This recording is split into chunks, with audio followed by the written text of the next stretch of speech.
जो नरवाना से प्रारंभ हो जाएगी, जिसको बनने में लगभग 2 साल लगेंगे, लेकिन जींद के लोगों को भाखड़ा का पानी पीने को मिलेगा। भाई और बहनों, आप लोगों के बीच में इससे पहले इतने बड़े बड़े प्रोजेक्ट जींद के अंदर कोई भी लेके नहीं आया। मैं कहता हूं, मेरी अपनी सोच है, गलियां सड़कें बढ़ती रहती हैं, टूटती रहती हैं, गलियां बढ़ेगी भी, टूटेगी भी, फिर दोबारा बढ़ जाएंगी, लेकिन ये प्रोजेक्ट वो प्रोजेक्ट है जिन्हें लंबे समय तक हमारी आने वाली पुश्तें भी जिनका प्रयोग करेंगी। भाखड़ा का पानी, जब तक भाखड़ा में पानी रहेगा, 100 साल तक, 200 साल तक जब तक पानी रहेगा, जींद को भाखड़ा का पानी मिलता रहेगा। और मेडिकल कॉलेज जो बन जाएगा, वो व्यवस्था भी जींद के लोगों को मिलने की काम करेगी। आज जींद के अंदर आप लोगों के सामने बहुत सी गली और बहुत सी सड़कें बनवाने का काम किया, और जींद में सौंदर्यीकरण भी आप लोगों के सामने 8 चौकों का निर्माण,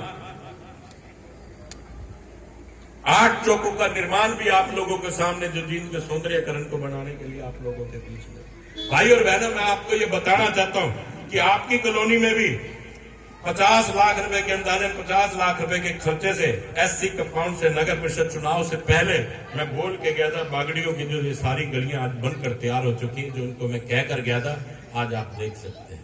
इसी प्रकार से 80 लाख के कार्य भी आपके वार्ड में एससी कंपाउंड के अब जो चढ़ चुके हैं, वो कार्य भी जल्दी से जल्दी गति में आ जाएंगे। उन कार्यों पर भी काम स्टार्ट हो जाएगा, ये मैं आप लोगों को बोल के जा रहा हूं। और वहीं पर आपके ही वार्ड में 1000 mm की 300 मीटर की, और विजयनगर में और चाबरी कॉलोनी में 2300 मीटर की, 1200 राम कॉलोनी में 1200 मीटर की राम कॉलोनी में पाइपलाइन बिछेगी, जिससे पानी की व्यवस्था आप लोगों के लिए बेहतर से बेहतर होने का काम करेगा। और आप लोगों के सामने जो एसपी की कोठी के सामने आज लगभग ये प्रोजेक्ट चल रहा है, क्योंकि इसमें तो एक सिंपल, एक जो व्यक्तियों ने मुझसे बात की कि हमारे को पानी की बहुत समस्या, चेक करवाया गया, लगभग 40 साल पुरानी ये कॉलोनी बसी हुई, जो बिल्कुल लाइन भ्रष्ट हो चुकी थी, उसको लगभग 1.5-2 करोड़ की लागत से आज वो पाइपलाइन नहीं बिछ रही। अगर वो ना बिछती तो ये समझ के चलिए कि नीचे से पानी बहता हुआ कितने घरों की नींव को खराब कर देता, कितने घर गिर जाते, आप अंदाजा नहीं लगा सकते। इसके लिए कई बार हमें लोगों से सुनना पड़ता है कि इतने लंबे समय से आपने खुदवा तो दी, लेकिन भाई वही समस्या फिर आ जाती है। जिस प्रकार से रोहतक रोड में लोगों ने जल्दी की और वो जमीन बैठ गई, आज लगातार इसमें हम पानी डलवाने का काम कर रहे हैं, ताकि जमीन अच्छे से नीचे बैठ जाए मिट्टी, उसके बाद सड़क बने, आप लोगों के बीच में ही। इसी प्रकार से आप जींद को देख सकते हैं कि निरंतर जींद के लिए अच्छा से अच्छा करने का प्रयास आपका भाई, आपका बेटा कर रहा है। मैं लगातार निरंतर प्रयास में हूं। आप लोगों के सामने 8 नेशनल हाईवे से जींद को आज जोड़ा जा रहा है। आप लोगों के सामने कि 8 नेशनल हाईवे जो जींद को पिछड़ा हुआ कहते थे, आज वो ये नहीं कह सकते कि जींद पिछड़ा हुआ।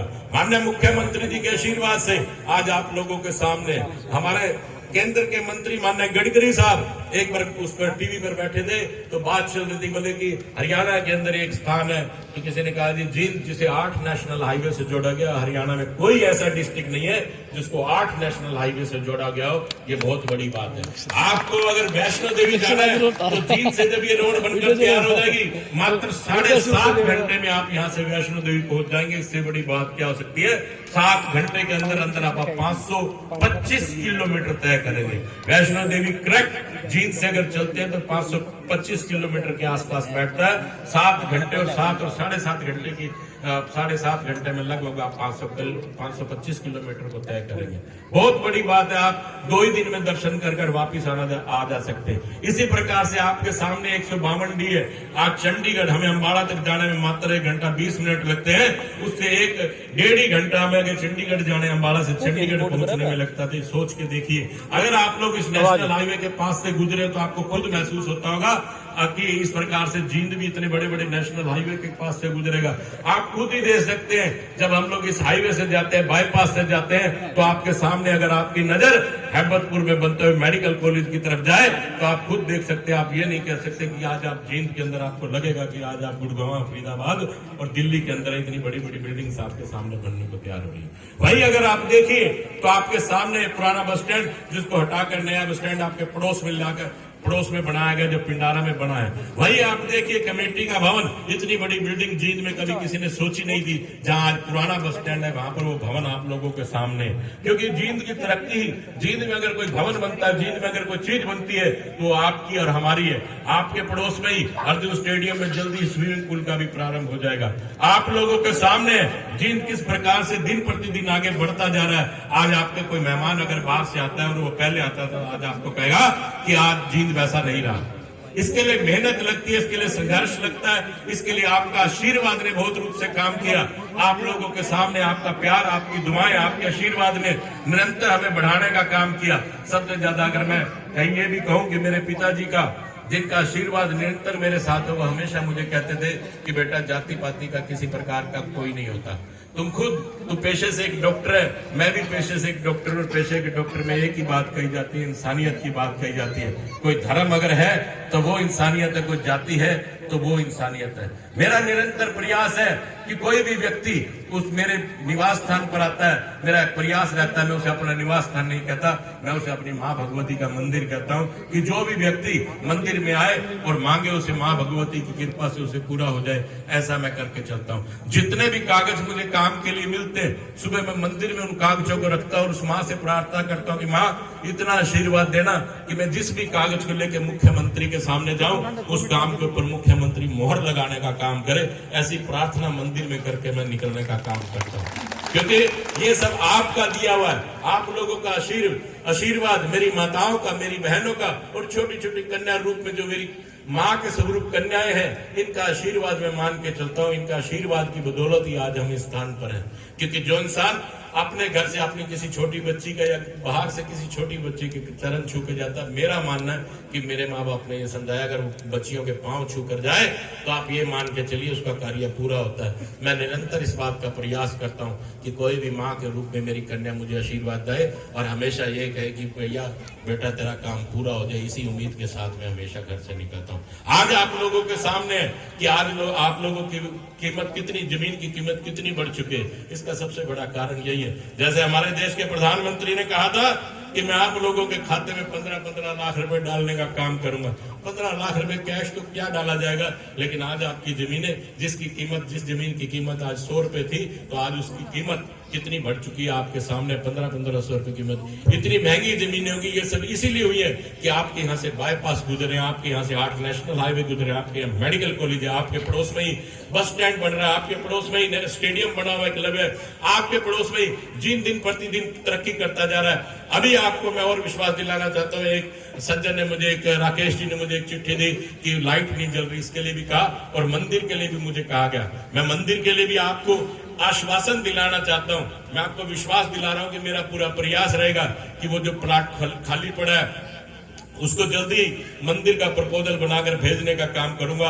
प्रभु का काम है और आप सबका काम है, प्रभु इस काम को पूरा करेंगे, मुझे पूरा विश्वास है। और जल्दी ही मंदिर के लिए हाँ हो जाएगी, और इस बात का भी मैं आपको विश्वास दिला के जा रहा हूं। और जल्दी ही आप लोगों को बताने का काम करूंगा कि पटियाला चौक से लेकर, एक प्रपोजल और मैंने तैयार किया, पटियाला चौक से लेकर और आपका पिंडारा तक, जो बीच में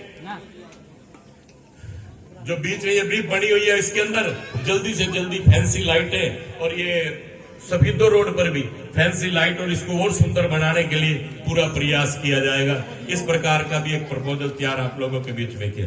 एक भिवानी रोड जिस प्रकार से मैंने अभी बनवाने का काम किया, साथ में ही भिवानी रोड के साथ साथ जितनी रोड बनी है उसके साथ साथ ब्लॉक लगवाने का काम किया। एक इस प्रपोजल पर भी मैं जल्दी काम करने जा रहा हूँ कि जींद में जितनी भी सड़कें बने, सड़क बनने के बाद जो साइड में जगह बचती है वाल टू वाल के लिए, वहां पे ब्लॉक लगे, ताकि सरकार की बनाई हुई चीज भी, क्योंकि पानी की कमी होती जा रही है, बारिश का पानी हो, कोई भी पानी हो, इन ब्लॉकों की वजह से नीचे पानी धरती में चला जाए, ताकि पानी का कोई ना कोई फायदा हम लोगों को मिले। इसी प्रकार से मेरा पूरा प्रयास है कि जींद में भी जितनी सड़कें सबको वाल टू वाल कराने का एक प्रयास है। इसके लिए भी आप लोगों का आशीर्वाद है, आप लोगों का प्यार है। मैं ये कहता हूं कि जो आप लोग आशीर्वाद देते हो, इसी की बदौलत सब काम हमें सोचने को मिलते हैं। आप जैसा कोई सज्जन ही हमें राय देता है और उस राय को हम मानकर इस काम को करने का काम करते हैं। भाई और बहनों, मैं ज्यादा ना कहते हुए, मैंने जितनी बात आप लोगों के बीच में कही, एक सीवरेज के लिए भी समस्या सीवरेज की समस्या भी मैं मानता हूं बहुत बड़ी समस्या है। ये समस्या एक ऐसी समस्या अकेले जींद में नहीं है, जो शहर बसे हुए हैं, क्योंकि जिस समय सीवरेज की व्यवस्था की गई थी उस समय पाइपलाइन को उसी की जनसंख्या के आधार पर बनाया गया था।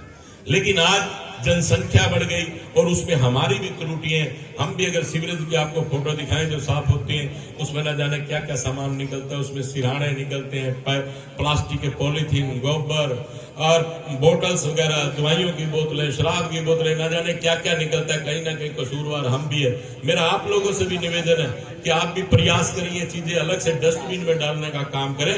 जिस सीवरेज को रुकने में 4 महीने लगते हैं, वो सीवरेज 1 ही महीने में रुक जाता है।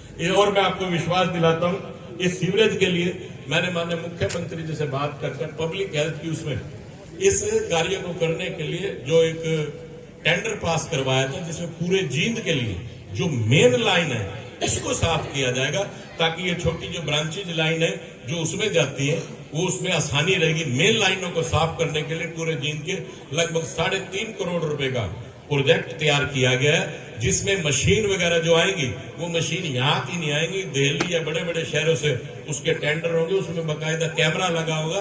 क्योंकि पहले मशीन ऐसी लाई जाती थी जो आदमी को अंदर जाके सीवरेज में जाके साफ करना पड़ता था, लेकिन कुछ मौतें होने की वजह से सरकार ने उस पर, हाई कोर्ट ने उस पर बैन लगा दिया। लेकिन अब जो मैं आपके लिए ये कह रहा हूँ, जो 3.5 करोड़ रुपए का प्रोजेक्ट है